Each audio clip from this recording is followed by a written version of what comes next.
यह कहानी है चंदनपुर गांव की, जो इतना खूबसूरत था कि वहां आने वाला हर इंसान कुछ पल के लिए रुककर बस उसे देखता ही रह जाता था।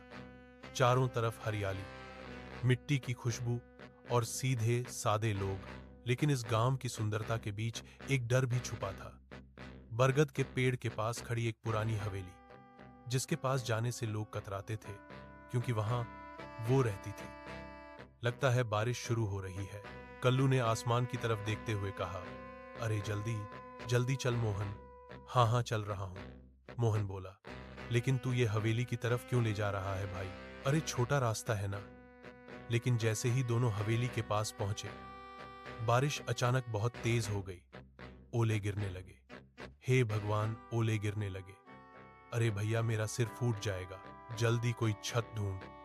अरे सामने वही हवेली है, उसमें चलते हैं। नहीं नहीं भैया, उस हवेली में मत जा। तुझे रुकना है तो रुक, मैं अंदर जा रहा हूं, मुझे चोट खाने का शौक नहीं। और फिर दोनों ने नजर घुमाकर हवेली को देखा। हवेली गांव जितनी ही पुरानी थी, लेकिन जर्जर नहीं। उसकी दीवारों पर अजीब सी चमक थी, डरावनी मगर मजबूत। यार बारिश के चक्कर में हम कहां आ गए? तभी एक भारी सी आवाज गूंजी। कौन आ गया? भैया ये आवाज किसकी है? मजाक मत कर यार।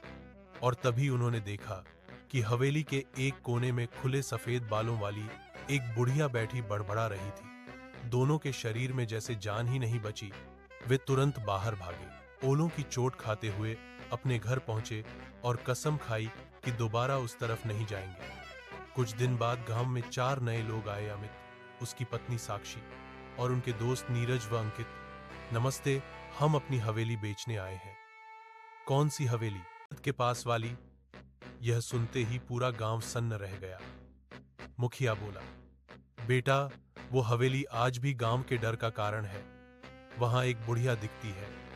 लेकिन साक्षी हंस पड़ी। अगर भूत होता तो अब तक किसी ने वीडियो बना लिया होता। मैं खुद इंस्टाग्राम पर डालूंगी।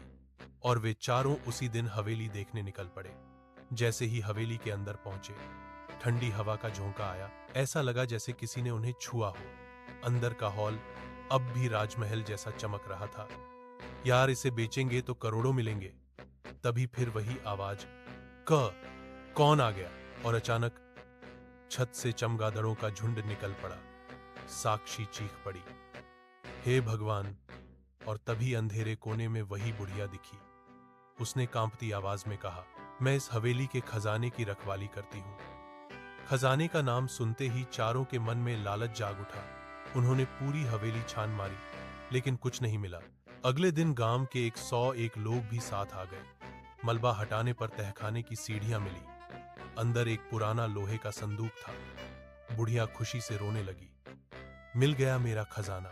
लेकिन जैसे ही संदूक खुला, सबकी रूह कांप गई। अंदर एक बच्चे का कंकाल था। बुढ़िया फूट कर रोने लगी और बोली, मेरा नाम शारदा है।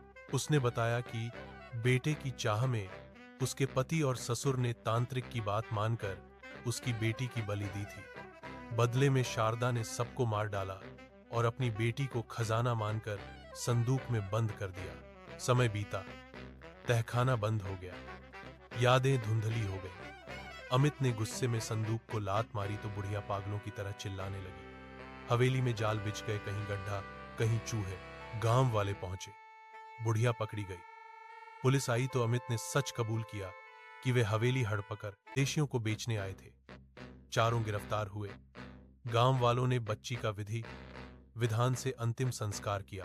बुढ़िया को मानसिक चिकित्सालय भेजा गया और उसी हवेली को बदलकर बालिका विद्यालय बनाया गया, जहां बाहर पट्टिका लगी, शारदा कन्या विद्यालय, एक मां की याद में।